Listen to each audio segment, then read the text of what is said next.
Well, here we go.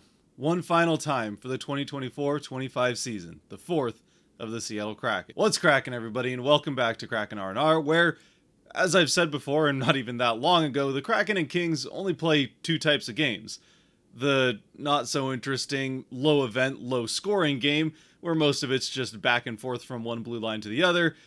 And then there's the incredibly high event, definitely double digit goals between the two teams, crazy high scoring game.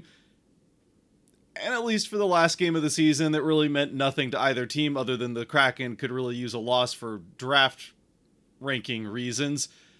It was the more fun, high event, high scoring game, as the Kraken do end up losing this one, which was important for those draft standings, 6-5 to the LA Kings. Which I suppose, as far as that's concerned, for one, also, thankfully, this time, final time.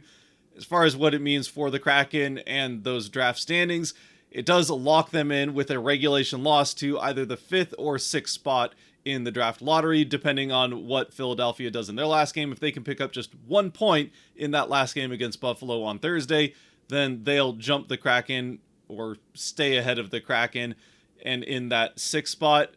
If they lose the game in regulation, then via tiebreaker, they will jump ahead of the Kraken, and the Kraken will go to 6th, the Flyers to 5th. So for Thursday, we are Flyers fans. And for the Kraken, it was a somewhat important loss, as if they had won this game, they would have jumped potentially all the way up to the 8th or maybe even 9th spot, depending on how things shake out over the next couple days. And that definitely could make a big difference, especially if the Kraken want any chance of winning one of those top 2 spots. So once again, and again, thankfully, the last time that I'll have to say this, at least for this season, but hopefully for quite a while after that, yes, it would have been more fun for the Kraken to win, especially with it being the final game and with it being at home for Fan Appreciation Night. But it meant a lot for them to lose this one, and we'll see how much it ends up mattering with that game that the Flyers have to finish out their year. Still, if the Kraken had just managed to lose the game in regulation, or even lose it in overtime against the Blues, and then still lose this one in regulation, the Bruins would have ended up jumping them, and the Flyers wouldn't be able to catch them, so the Kraken could have ended up with that 4th spot, which is, you really want to be in the top 4 of this draft, unless one of those teams passes on one of the top 4 players for some reason, then maybe one of them falls to 5, where the Kraken could potentially get them if the Flyers do get that final point that they need to jump the Kraken.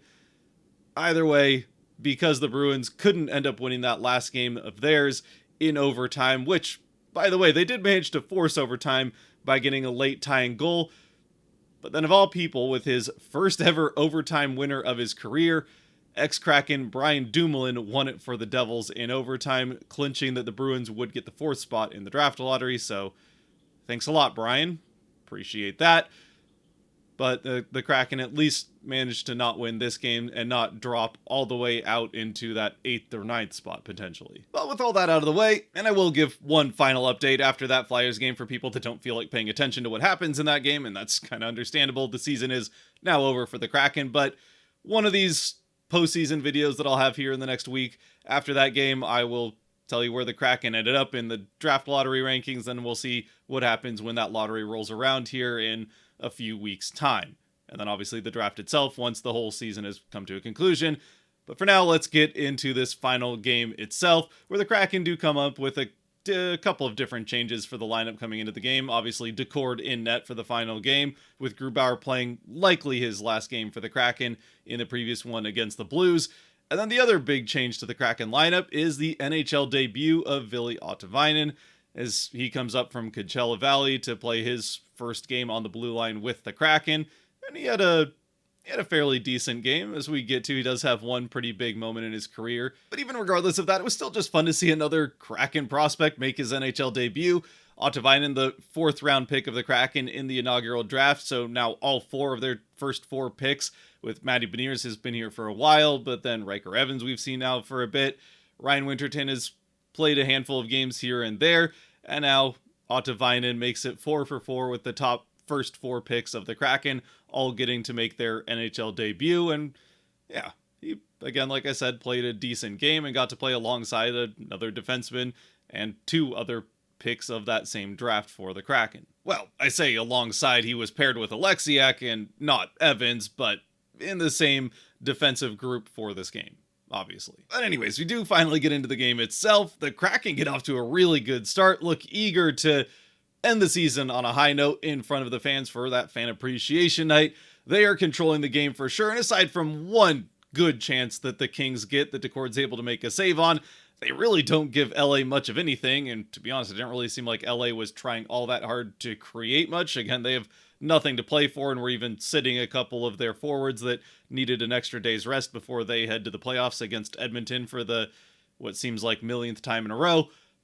But either way, the Kraken are able to control things early, get the vast majority of shots on goal. I mean, for most of the first period, they were on pace to have the same number of shots or even more in this first period that they had over the entirety of the previous game against the Blues. But even in spite of all of that, against the flow of play, on their fourth shot on goal, I'm pretty sure it was, the Kings open up the scoring as the Kraken defensively have a less than stellar back check for what unfortunately would not be the final time this season.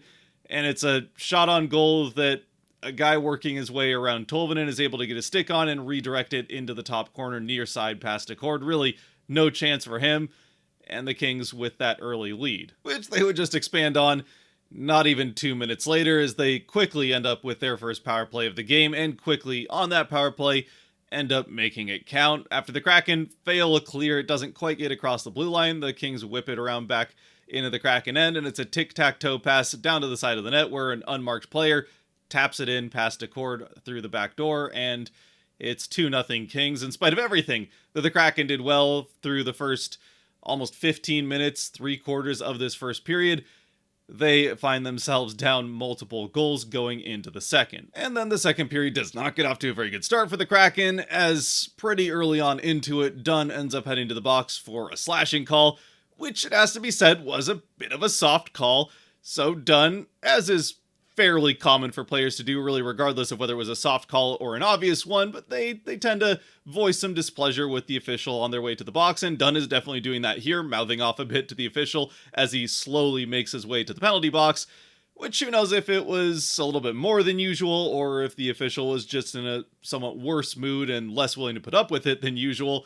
But he very clearly, as everybody got to hear because he turns on his mic a little bit too early, was not pleased with whatever Dunn had to say, and turns on his mic long enough at least for everyone to hear him say, "You got something to say?" to Dunn, which apparently Dunn does have a little bit more to say, as the official then pretty quickly, after turning his mic off to finish talking to Dunn and then turning it back on, comes with a 2 minutes for slashing and 2 minutes for unsportsmanlike.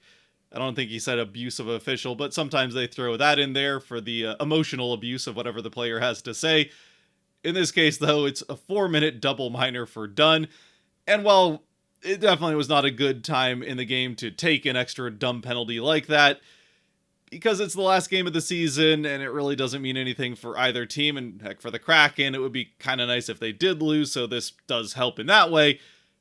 It was just kind of funny, and it was definitely worth it, considering the hot mic moment. And then as for the penalty kill itself, well, Decord really does have to work hard to get the Kraken through the first 30 to 40 seconds of the first of the two minors. The penalty kill starts to settle in a bit and really doesn't give the Kings much of anything to work with towards the Kraken net for the remainder of those two penalties. And then about halfway through the second one, it's Ty Cartier out there on the penalty kill, which he's gotten some chances to do that, but good to see them giving him a little bit more of a look on the kill, which, if he does have a spot on next year's roster, and he's probably going to have to earn that, we'll get into that in the offseason, but one way he can earn his way into a roster is by being good on the penalty kill, and he certainly is here, as he gets to a puck loose along the boards, pokes it past that last defense for the Kings, and gets to it down the ice first for a free breakaway shorthanded, skates in and buries the shot to give the Kraken their first goal of their last game, get them on the board, and cut the lead in half. So the Kraken, the shorthanded goal. And you know what?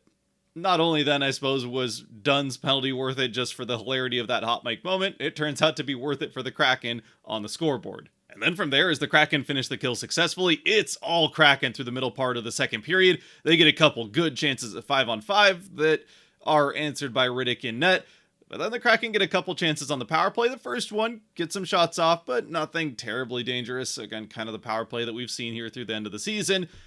But then it flips on for the second power play here not long after the first one comes to an end. And on that power play, after one bomb that he unleashed pretty much right out of the gate, Montour with a second one-time chance from way up by the blue line, right down the middle of the ice, finds a gap through traffic and puts it into the back of the net for his 18th of the season, tying the game for the Kraken with the power play goal and what I think is their first power play goal in quite a while.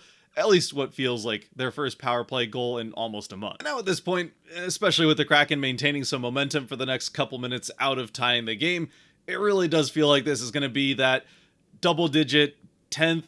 I thought it was 11 coming into this game, but I guess it's now would be the 10th multi-goal comeback to win game of the season for the Kraken, which leads the NHL. It would be a fitting way for the Kraken to end their season, not only blowing their chances in the draft a little bit, but also a multi-goal comeback to finish it out against a Kings team that for whatever reason they always play well against.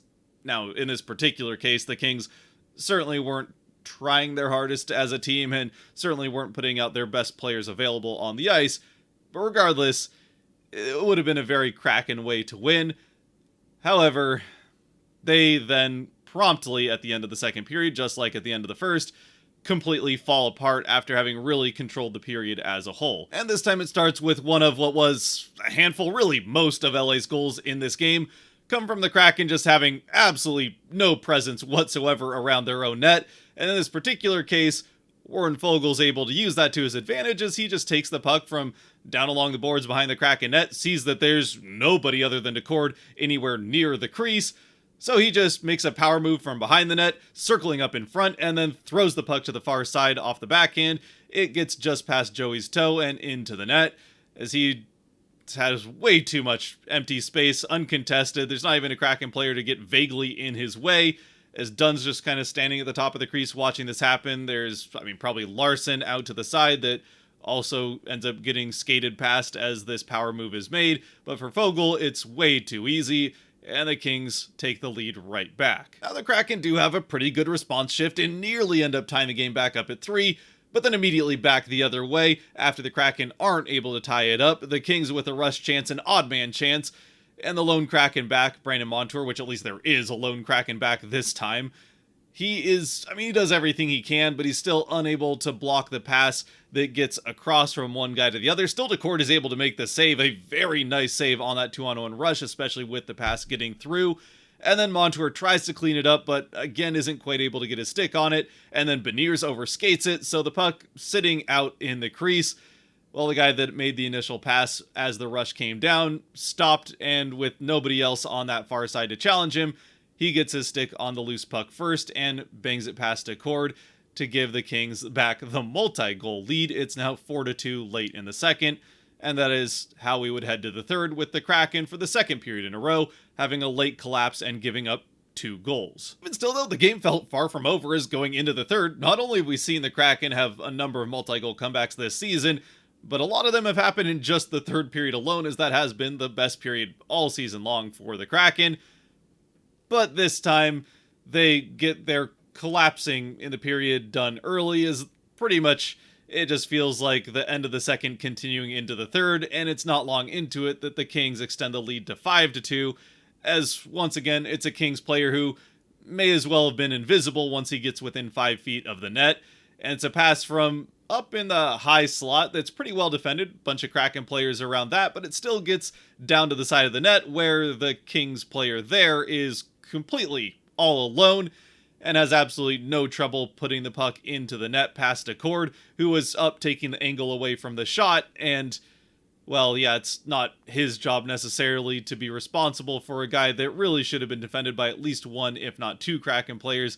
Instead, has a 10-foot radius almost around him with nobody even vaguely aware that he's there. And then, almost as if the Kraken knew coming into the period that they were going to be able to score the 3, which would have been enough to win as the period got started, but in order to make sure that it's still a loss and a regulation loss, almost exactly a minute, and actually a little bit less than a minute after they give the Kings the 3-goal lead, They make it a 4-goal lead, as this time at least there is a Kraken player aware of the Kings player around the net, but still doesn't do nearly enough to defend him. It's Riker Evans, who's kind of in a pushing match with it's Hellenius, who got the first goal for the Kings. It's just in this kind of, pushing and shoving match with Evans right by the side of the Kraken net, but on a rush, a shot from another King up by the, kind of in the slot, a little bit in the face-off circle, but it gets onto Cord, an easy save for him to make along the ice though, so the rebound goes out to the side where Hellenius at the last second is able to push Evans away, get his stick on the puck, and put it past to Cord. Again, not much to Cord can do about it. Really, that's on Evans. He just has to keep up the fight and make sure that Hellenius isn't able to just easily shove away from him once the puck is there. That's what he does, gets his second of the game, and gives the Kings the 6-2 lead. Which, thankfully, at least for Decord's sake anyway, who had been completely left out to dry, left on an island by his team this entire game, that would be the last time the Kings score, though the Kraken do give the Kings one more good opportunity to make it 7-2, almost immediately after the Kings score this last one. But the Kraken eventually do get things turned around and start their comeback here in the third, as Otavainen gets a puck up to Alexiak as he enters the offensive end, and then Alexiak gets all the way down deep into it, down by the goal line before throwing a pass up into the slot for a wide open Jaden Schwartz. He fires off the one-time shot and puts it into the near side of the net to give the Kraken their first goal of the third period. For Schwartz, his 26th of the season, just too short of a single season career high for him, which late in his career is a pretty impressive season. I don't think something we can really expect going forward, but for Schwartz, it certainly helped that he was healthy all season. Yeah, as we'll get to with the season wrap-up, he was one of the few Kraken players that really did have an above expectations year, and he caps it off here with this goal. Also, with the secondary assist, Ville Otavainen picks up his first NHL point in his first NHL game. Not the showiest point ever. I mean, he really doesn't have a ton to do with how this goal ends up happening, but he's the second to last Kraken player to touch the puck, so he gets a point. Now, once again, almost as if the Kraken were aware of the tank and the fact that it would be best if they lose this game in regulation, they slow down, hit the brakes a little bit on the comeback as it started a little too early. If they keep things going, they could definitely still come back and win this from down 4. They've never done it in franchise history, but the way the Kings are giving them opportunities, while it's not quite as many and as good of opportunities the Kraken were giving the Kings, there's still opportunity there the way things have been going for the Kraken to storm all the way back and end up winning this game. So things slow down a little bit through the middle of the third, at least as far as scoring is concerned. There is, as we get just into the back half of the third, one big moment that, if it happened in the middle of the season, would have been quite concerning, but even as it is, it could have been very bad, and we'll just have to see if it turns out to be anything lingering. But Matty Beniers takes a knee-on-knee hit, where he goes down awkwardly then on that knee and was very slow to get up. Even, I don't think, puts weight on that leg as he goes to the bench, is keeled over on the bench for quite a while getting looked at. Fortunately, he would end up being okay, and there's some Kraken going to his defense. Kakko gets right up in the guy's face, though nobody drops gloves, which, especially with being the last game of the season, it would have been kind of nice to see somebody just drop gloves immediately and go after them. Yeah, you probably take 2 minutes for instigator and maybe even get thrown out of the game for it, but again, last game of the season, you've got to go up to the defense of especially a guy like Beniers, but really anybody on the team. That kind of happens, but not to as much of the degree as we would have liked to see. Now, that being said, as we go to commercial break here pretty quick after that hit on Beniers, which during the commercial break, Beniers gets out and skates around, so it looks like he's going to be able to at least play the rest of the game, and hopefully he'll be okay.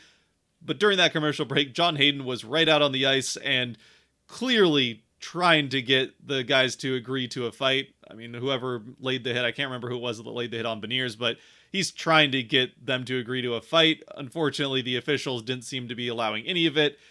And by the time Hayden gets back out on the ice, it's kind of a moot point anyway, because the Kraken, not related to that, although they probably should have gotten a power play for it, they do end up with a power play a couple minutes later. And on that power play, well, it's good news that Beniers is back out on the ice playing, and he's back out in a big way, as early on into it, the puck gets down near the side of the net where Eberle has it. and he finds Beniers on the far side. A cross-crease pass that Beniers, crashing that far side of the net, is able to slam home to get his 20th of the season and bring the Kraken back to within 2 with the power play goal. 2 power play goals in a row for the Kraken, so suddenly the power play comes alive here in the very end of the final game of the season. I mean, I suppose they may have gotten a few more points in the standings here over the last month or so if the power play had also been functioning, so maybe it's for the best that it didn't, but either way, the Kraken, with the second power play goal in a row, do pull to within 2, and as we get into the final few minutes, the Kraken, pretty early on, pulled the cord to get the extra skater out on the ice, certainly trying to keep this comeback going, and eventually they end up with a power play, so it's a 6-on-4 opportunity, which has to be said if they really were trying everything to tie this game, or even win it in regulation, I suppose, but really at that point, at least just tie it and send it to overtime. You would have liked to see them shoot the puck on net a little bit sooner than they did. They just do a lot of passing around the outside and honestly even just holding the puck and looking for shooting lanes and then slow passing it around. So for the Kings, it's pretty easy then just to stand in shooting lanes and prevent the Kraken from shooting even with the 2-man advantage, which does mean that it gets killed off mostly right up until at the very end of the power play, in the final seconds of it with the second unit out on the ice. It's one nice passing play, and importantly, a quick, nice passing play as Dunn gets it down to right, a one-touch bump pass up to Tolvanen for a one-time laser of a shot into the back of the net to give the Kraken the 5th goal, 3rd of the period, as they come roaring all the way back to pull to within 1, which with 30 seconds left in the game is where the comeback would end. And so after 3 straight power play goals to end the game, 3 goals in the 3rd period, and for Tolvanen his 23rd of the season, the Kraken importantly lose this game in regulation, which while it would have been fun to win, it's important for the whole draft standings, and especially for a team that going into next season, and more importantly for this draft pick going into future seasons, would very much like to not be thinking about where they are in the draft order over the last month of the season, and would much rather be thinking about where they're going to be seated going into a playoff run. It is important, especially with this draft being pretty top-loaded, for them to get as high up a pick as possible. So it works out that the Kraken finish the game with the last 3 goals, make it exciting for the home crowd, but still find a way to lose. And it still does kind of feel like a perfect encapsulation of the season for the Kraken, to some degree anyway. They aren't able to fully complete the multi-goal comeback, although I suppose they did have one come back to at least tie the game from multiple goals down earlier on in the game. But they just, as was the case far too many times this season, put themselves in too big of a hole with a bad first and a bad second, and then this time bad start to the 3rd, which was less true throughout most of the season. But they just dig themselves too big of a hole, and while they do fight hard, don't give up, and nearly come back, it just isn't enough to end up mattering in the end. Which still, as we go into next season, it would be nice to see that part of the Kraken stick around, the part that doesn't give up at the end of games where they're down multiple goals. It would be much nicer, though, if the part of the Kraken where they get down multiple goals very frequently did disappear. We'll have to see whether or not that happens over the offseason, but for the Kraken to finish out this final game, yeah, it was a pretty messy one. You could tell that there was not a lot of defensive desire really from either team. Not a ton of block shots, not really a ton of guys even getting in shooting lanes to be there for blocking shots. Some pretty poor back checking really from both teams. Defensively, this game was a mess, and it showed on a scoreboard that had 11 goals on it by the end of it. Beyond that, though, and one other thing that I forgot to mention that certainly is worth mentioning, but midway through, I'm pretty sure it was the 2nd period, Mikey Hasymont becomes the first Kraken player to ever attempt, and he got a pretty good attempt on it, a Michigan goal, as he got the puck up on his stick, wrapped it around, and either somewhat missed the net or had it knocked off his stick at the last possible second, but he got pretty close to scoring that Michigan goal to start, I think, or at least complete the comeback for the Kraken. Either way, it would have been a pretty fun goal there for Hasymont to have scored. He doesn't end up scoring, but as kind of was a good cap off of what has been a fun little stint here of Hasymont with the Kraken. Now, whether or not he ends up sticking around for next season, I kind of doubt that it'll happen, but it's possible, and we can dive into that and a lot more of just general looking back at the season in some future videos I'll have coming out here. We'll have player grades, just a recap of the season in general, and maybe one other player awards, obviously, like the channel awards and all that, which I might wrap up into the yeah, we'll figure it out. There's going to be multiple videos here to recap the season and bring a close to it. So we'll save the rest of the analysis of, I mean, this game, it doesn't really matter for anything. Yeah, it does have to be said that the top defensive pairing and the top line had a pretty terrible night defensively. Really, a lot of the bad defensive metrics for the Kraken do come from the Dunn-Larson pair and the Beniers line, which is not what you necessarily would like to see. In fact, it's probably the last group of players that you want to see that from, and especially the Dunn-Larson pair. We've seen a little bit too much of that from them so far in the calendar year of 2025, really going back to January. They have not been very good in their own end of the ice. But at least for this one game anyway, I think we can excuse it. It's that last game of the season, and I'm sure there was some amount of in the back of the head that these players knew, or at least the Kraken players knew, this was the end of the season for them. So just maybe trying to put on a show for the fans, and with so doing, taking a little bit too many chances offensively. That doesn't necessarily excuse some of the pretty lazy defensive zone play once they were already there, but at least the, I don't know, bad back checking, I don't know. There's not really a lot of excuses, but it's the last game of the season, so we're not going to read into it too much, and we'll get into specific player performances over the season in a future video. For this one, let's close out this last R&R of the season with the Kraken 3 stars. As always, brought to you by the patrons over on Patreon. If you do want to help decide Kraken 3 stars next season, I mean, you can, I suppose, wait to join Patreon until October.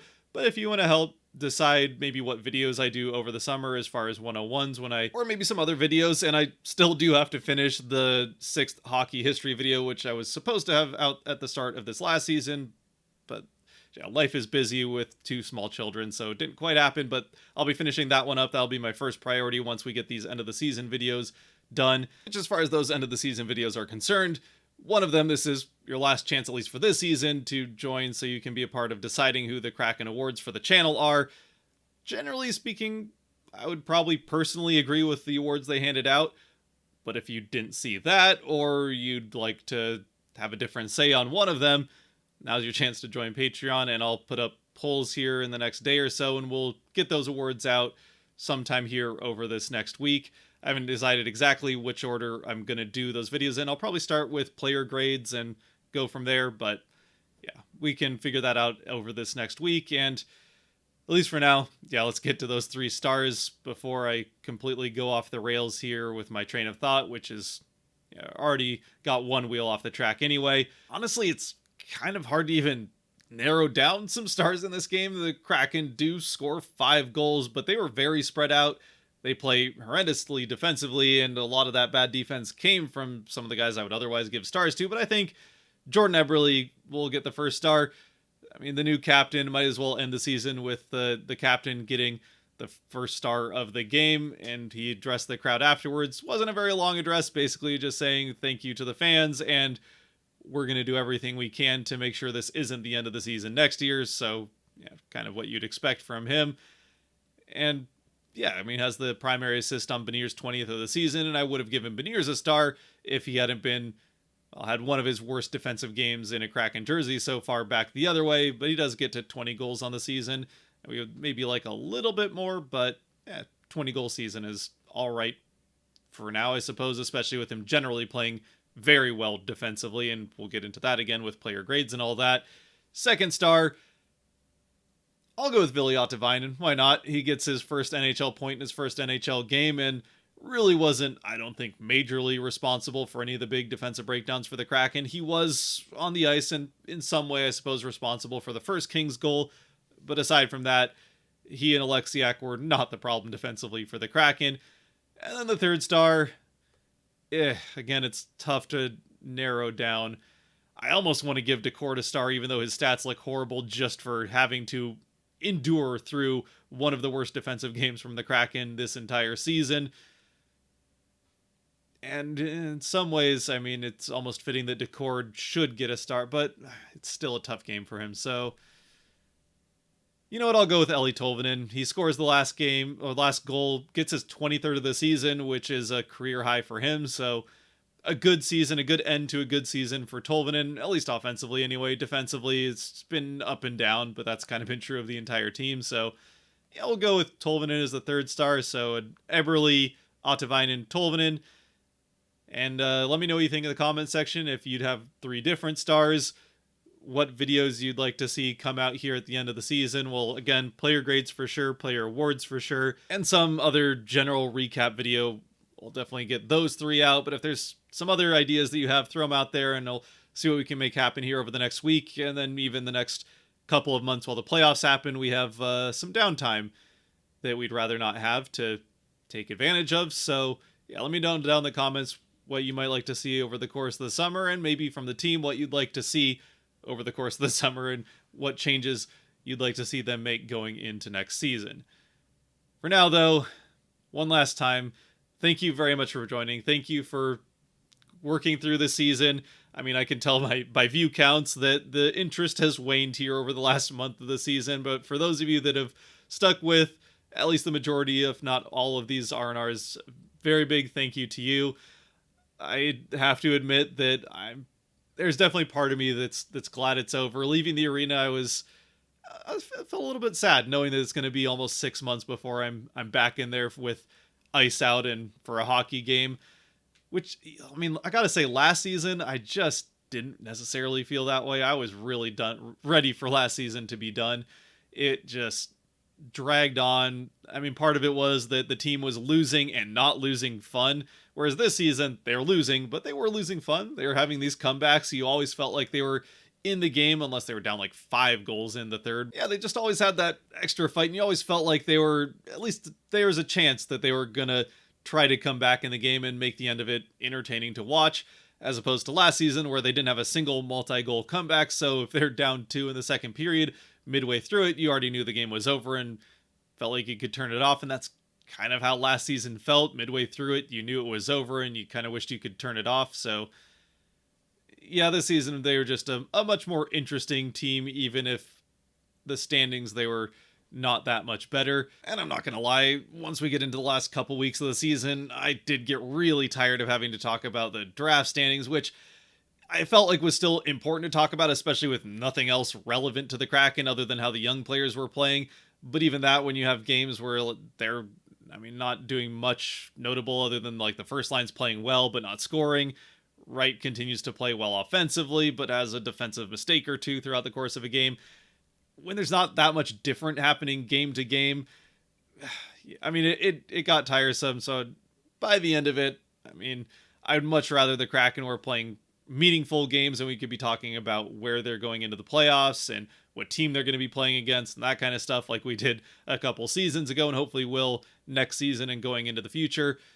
So these last few have been a little bit more challenging just from a motivational standpoint, but yeah, it's a bummer that it's now going to be 6 months before we can do another R&R. Until then, again, we'll maybe flesh out some of those thoughts a little bit more coherently and fully with one of these end of the season review videos. Until then, hopefully you enjoyed or at least were able to get through my rambling end to this last R&R for a season that maybe felt like it dragged on a couple weeks longer than some people would have liked. But I don't know, at least they lost fun.